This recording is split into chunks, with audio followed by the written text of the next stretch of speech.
پیارے بہن بھائیوں، السلام علیکم ورحمۃ اللہ وبرکاتہ۔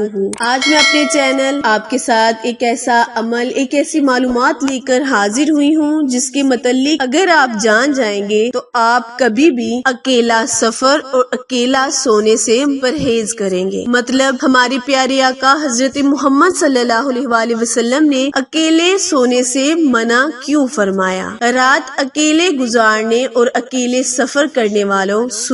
حضرت عبداللہ سے روایت ہے کہ نبی کریم صلی اللہ علیہ وآلہ وسلم نے فرمایا، کوئی عورت اپنے محرم رشتہ دار کے بغیر سفر نہ کرے اور کوئی شخص کسی عورت کے پاس اس وقت تک نہ جائے جب تک کہ اس کے ساتھ اس کا کوئی جائز تعلق نہ ہو، چاہے سفر میں باہر کسی ہوٹل میں رکنے کی بات کی جائے یا پھر گھروں میں رات کو سونے کی بات کی جائے۔ ہر کوئی اس بات پر خوش ہوتا ہے کہ اس کا اپنا الگ سے ایک کمرہ ہو۔ رات اکیلے گزارنے اور اکیلے سفر کرنے کے بارے میں ہم آپ کو حضور صلی اللہ علیہ وآلہ وسلم کا ایک فرمان بتانے جا رہے ہیں۔ ہم آپ کو اکیلے رات بسر کرنے کے بارے میں بھی بتائیں گے۔ پیارے بہن بھائیوں، اللہ تعالیٰ نے قرآن مجید میں حضرت موسیٰ علیہ السلام، حضرت خضر علیہ السلام اور حضرت ذوالقرنین علیہ السلام کے سفروں کا ذکر فرمایا۔ یاد رہے، سفر کے دوران انسان کو جہاں بہت کچھ سیکھنے کا موقع ملتا ہے، وہاں پر اس کو مختلف اتراؤ اور چڑھاؤ کا سامنا بھی کرنا پڑتا ہے۔ حدیث پاک سے یہ بات معلوم ہوتی ہے کہ انسان کو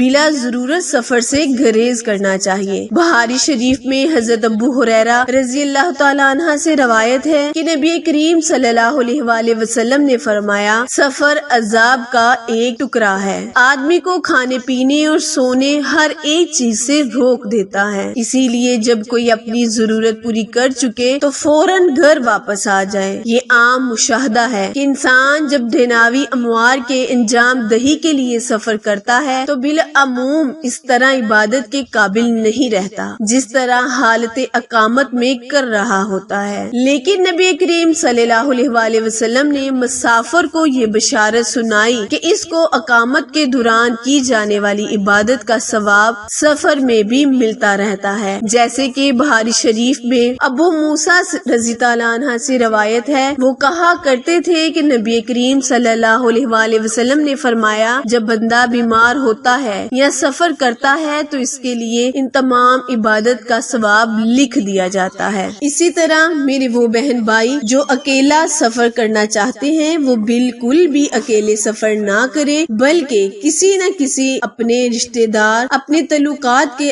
ساتھ سفر کرے تاکہ وہ سفر کی تمام خطرناک چیزوں سے بچ سکے۔ حضور اکرم صلی اللہ علیہ وآلہ وسلم نے کن الفاظ میں انسان کو رات کے سفر سے منع فرمایا، اسی لیے ضروری ہے کہ رات کے سفر سے اجتناب کیا جائے، خاص طور پر رات کو اکیلے سفر نہ کیا جائے۔ یہ بات تو عام ہے جس میں مرد اور عورت دونوں شامل ہیں، لیکن صرف عورتوں کی بات کی جائے تو ان کے لیے خاص طور پر تاکید ملتی ہے کہ وہ رات کو کسی بھی رشتہ دار یا ملاقات یا کسی بھی ساتھ سفر مت کرے، کیونکہ اللہ کے پیارے حبیب نے فرمایا کہ رات کو سفر کرنے سے اجتناب کرے۔ اور میری وہ بہنیں اور میرے وہ بھائی جو اکیلے سوتے ہیں، اکیلا سونے سے بھی انسان کو بہت سی ایسی باتوں کا ڈر ہوتا ہے جس کے ڈر کی وجہ سے وہ ڈپریشن کا شکار ہو جاتا ہے۔ اسی لیے رات کو اکیلے نہ تو خود سوئیں اور نہ